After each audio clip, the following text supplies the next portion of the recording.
February 17, 2020. The day started peacefully in Fort Myers, Florida. But in a blink, an ordinary drive became a tragedy.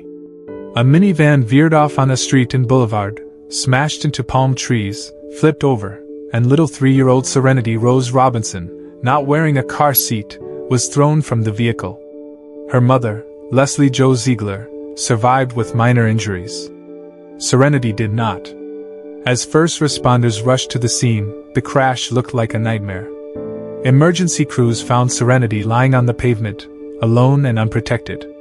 Her mother slumped nearby, clearly impaired by drugs. Witnesses screamed. The air smelled of gasoline.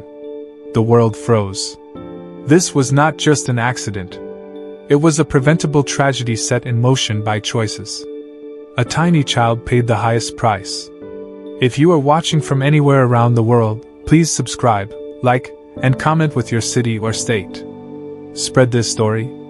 Awareness can save lives. The video you're about to watch isn't just about a crash.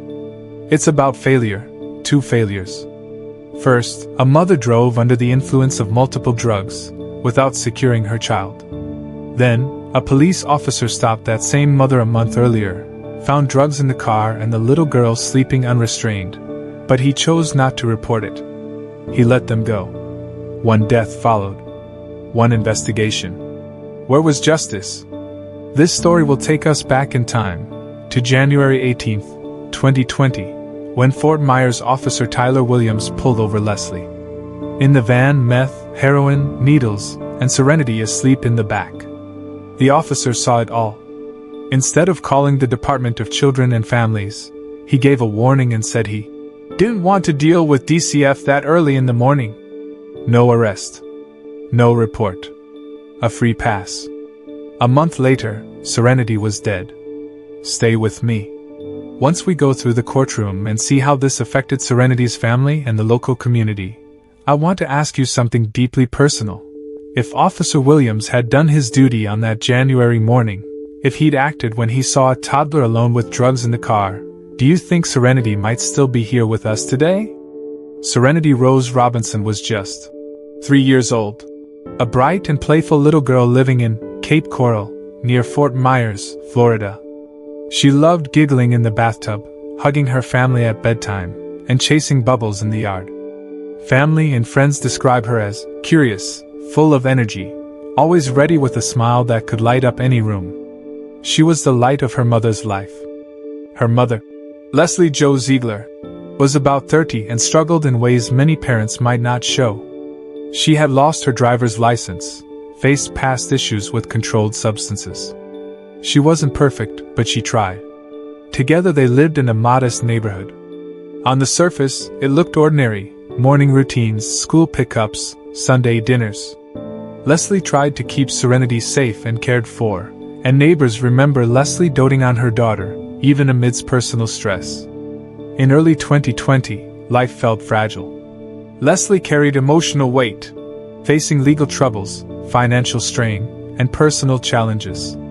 She loved Serenity deeply, and on good days, they played superheroes in the backyard. On hard days, Leslie felt pressured, fatigued, and distracted. That tension built, day by day, until February 17th, when everything the mother and daughter shared would come crashing down. Serenity may have lived in an imperfect home, but she was loved. The mother-daughter bond was real.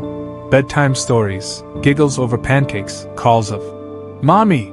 echoing in the house. Even neighbors remembered hearing Serenity's laughter from the porch. She was a child full of wonder, the sort of small child anyone would root for. She didn't deserve what happened next. She was not only a victim of a crash, but of decisions made before. Leslie's world felt off balance that winter. She juggled appointments, struggled with substance use, and battled stress. She had missed visits, struggled with sobriety, and kept the pieces of her life just barely held together. The emotional stakes were high: a loving child, a mother worn thin, and an ordinary morning about to become unimaginable. It was the morning of February 17th, 2020, in Fort Myers. The sun had not fully risen. A minivan carrying 3 people glided along Dr. Martin Luther King Jr. Boulevard. Inside were Leslie Jo Ziegler, her friend, and little Serenity Rose Robinson. Serenity rode without a car seat. She sat in the back, unrestrained, her tiny body free to move. At first the ride was normal. Then something changed. The van began drifting. The tires hummed. Trees and telephone poles passed by. Leslie's eyes fluttered. She seemed unfocused, her mind distant. In a sudden moment, the van swerved across lanes of traffic, crossed the median, and headed toward a row of palm trees. Metal screeched. The van slammed into the first tree, jolting with terrifying force. Then it struck another. Then spun. Time seemed to slow for those watching. The van rolled over. Spectators gasped. Glass shattered. Metal twisted. Twilight sky turned chaotic as tree trunks flashed by the windows. Serenity's body was thrown out, a small, silent form against the pavement. Inside the van, Leslie and the friend tumbled as the vehicle flipped. Leslie's head struck the window. She groaned incomprehensibly and collapsed, unconscious. The passengers shook with shock, but stood up, shaken and bleeding. No car seat. No seat belt on Serenity. Her body landed on hot asphalt. Sirens wailed in the near distance, growing louder. A witness screamed for help. Another called 911. Bystanders rushed forward. Leslie lay on the grass, incoherent. The passenger stumbled away, dazed. Firefighters arrived, water hoses hissing, extracting bodies. The ambulance came, paramedics leaping out with stretchers and oxygen tanks. They first reached Serenity, lying motionless. Her breathing slow, faint. The rescuers moved quickly, wrapping her in blankets, placing her on a smaller gurney. Every second counted. They climbed into the ambulance together, Serenity and her mother. Leslie rolled beside her daughter, still unconscious, unsteady. They sped toward Lee Memorial Hospital. Serenity's chest rose and fell, barely. Paramedics worked in a blur, monitoring her vitals, struggling for every breath. Leslie began to show signs of consciousness, eyelids fluttering, murmurs, glass in her hair, blood on her blouse. Officers arrived at the crash site. They cordoned off the area. Palm fronds lay broken. Tire tracks carved through grass. The van lay on its side, crushed roof and shattered windows. Investigators took notes. They found no child restraint device in the van. They noted debris, broken glass, scattered belongings. They saw chemical bottles, drug paraphernalia. Leslie lay slumped, breathing unevenly. The passenger waited, shaking. Inside the ambulance, Serenity's small hand lay still. Drivers slowed as they passed the crash scene. Flashing lights painted the roadway red and blue.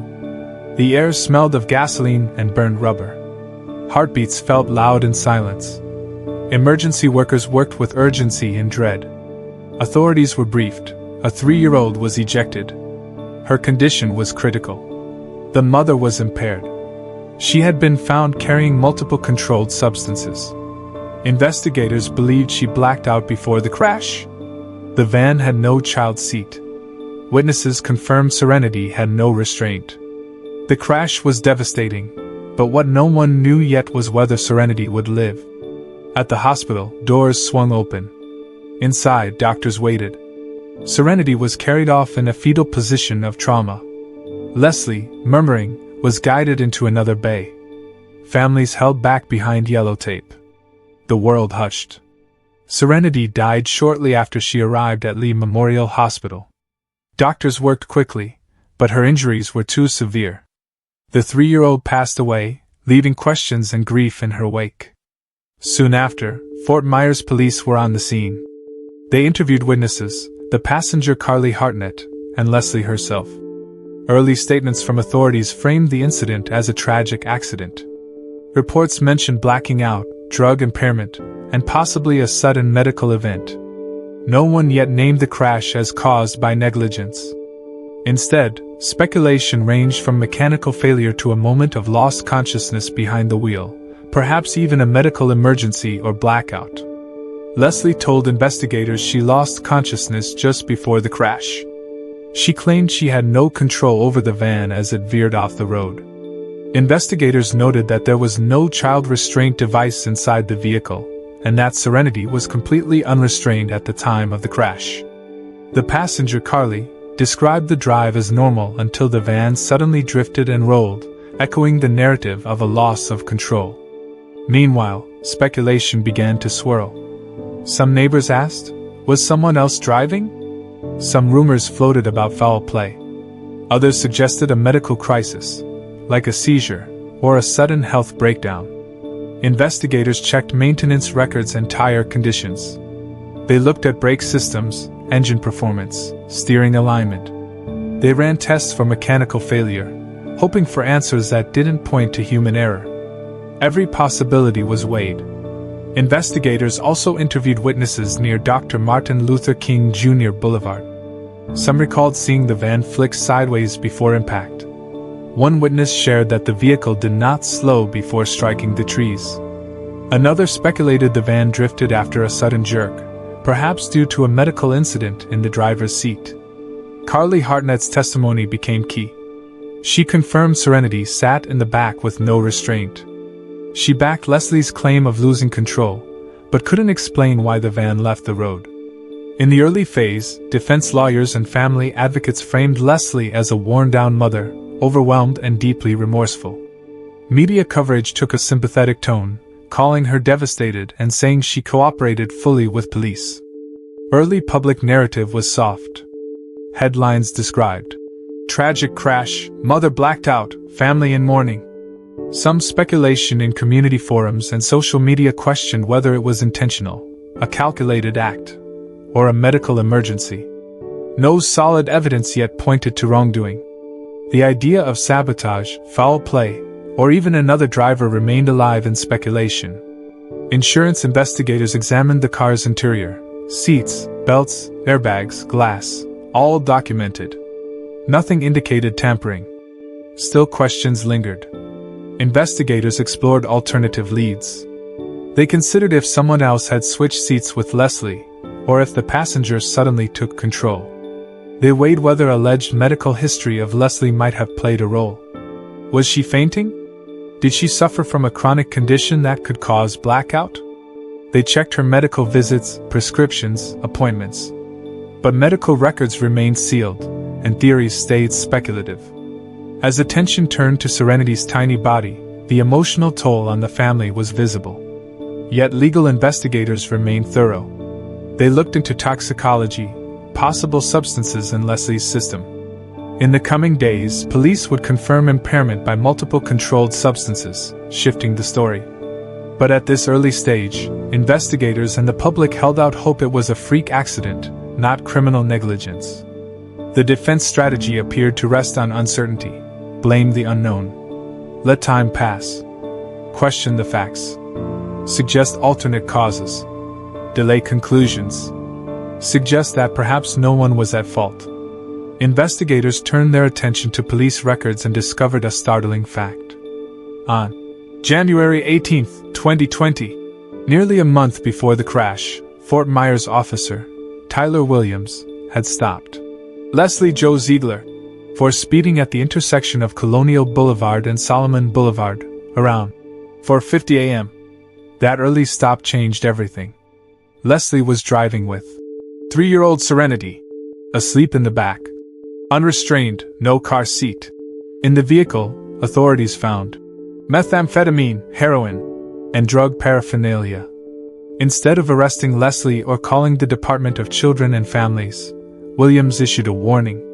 He later said he didn't want to deal with DCF at 6 o'clock in the morning. In body camera footage, Williams warned Leslie, "We're going to have a whole come to Jesus that we're going to change our lifestyle. I don't need this in front of a child." His words, haunting in hindsight, showed awareness of the risk. Yet he did not act on it. This revelation became the dramatic pivot. What once seemed a tragic accident now looked like a failure of the system. If the proper response had been made that January morning, if DCF had been notified or Leslie arrested, Serenity's death might have been prevented. The story shifted from tragedy to potential negligence by a public servant tasked with protection. Prosecutors charged Officer Williams in June 2020, with a third-degree felony, failure to report suspected child abuse or neglect. Fort Myers Police Chief Derek Diggs stated that the officer had a legal duty to protect the child but failed to do so. Williams was placed on administrative leave, and Internal Affairs opened a full investigation. The case took on new weight. It wasn't only about Leslie's actions anymore. Now one had to ask, could this death have been stopped by an officer who chose inaction? Public shock intensified. The same city grieving Serenity's loss now confronted a new question. Did someone sworn to protect actually play a part in this tragedy? Across news outlets, the narrative flipped. No longer just a crash, but a warning. If those meant to enforce the law ignore clear danger signs, the consequences can be fatal.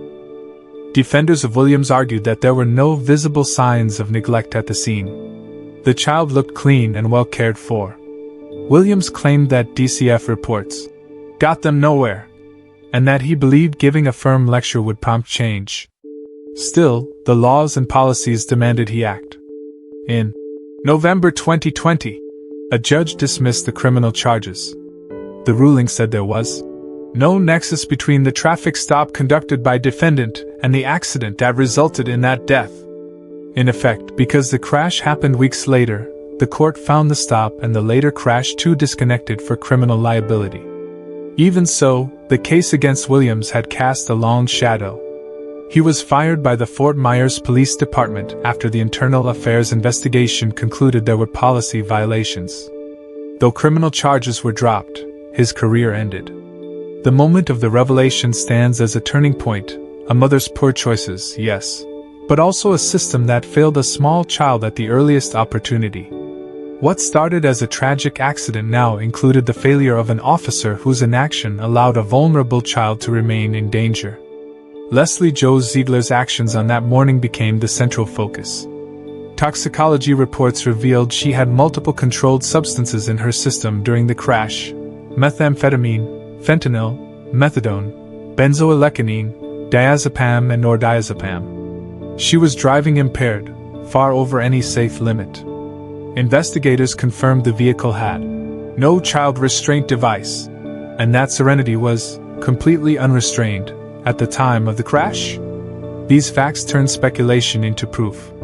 Prosecutors charged Leslie with aggravated manslaughter of a child by culpable negligence, as well as DUI manslaughter and driving with a suspended license. The charges show how her impaired driving, disregard for safety laws, and failure to restrain a child combined in a fatal outcome. Her motives were not planned harm, but the result of negligence, reckless choices made under the influence. Court filings describe how Leslie had a history of substance use and struggled with sobriety. She had lost her driver's license before February, and a combination of stress, emotional fragility, and substance impairment created a dangerous mix. On that drive, she blacked out.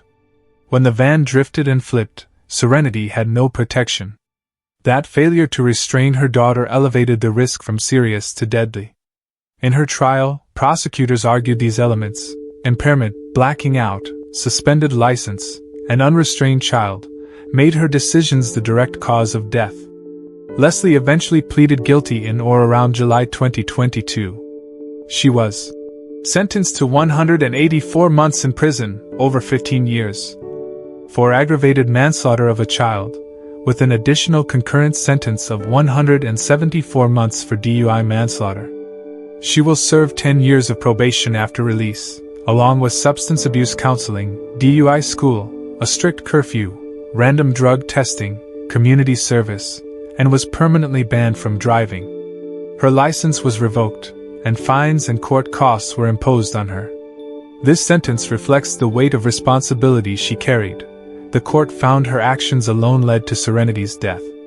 Her failures were material: impairment, lack of restraint, suspended driving privilege. The evidence painted a clear picture. Accidental death could have been prevented with sober driving, restraint use, and legal compliance. By contrast, Officer Tyler Williams faced a different path. The earlier traffic stop in January 2020 exposed his inaction. He encountered Leslie with drugs in the vehicle and an unrestrained toddler asleep in the back.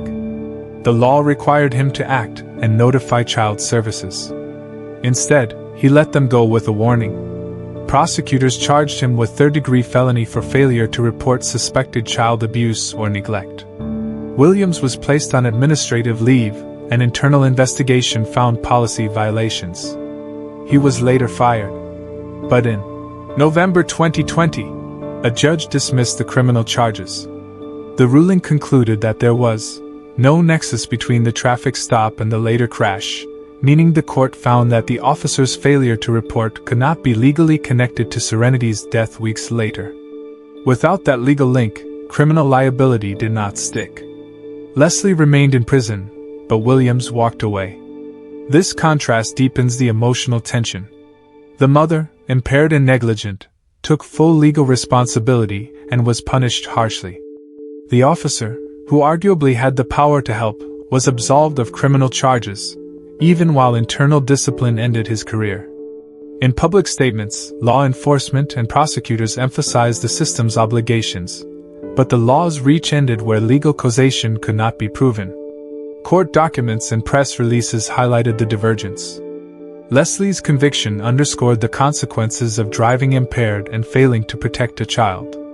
Yet, in dismissing charges against Williams, the judge leaned on legal technicality, temporal distance, no direct causation, separation of events.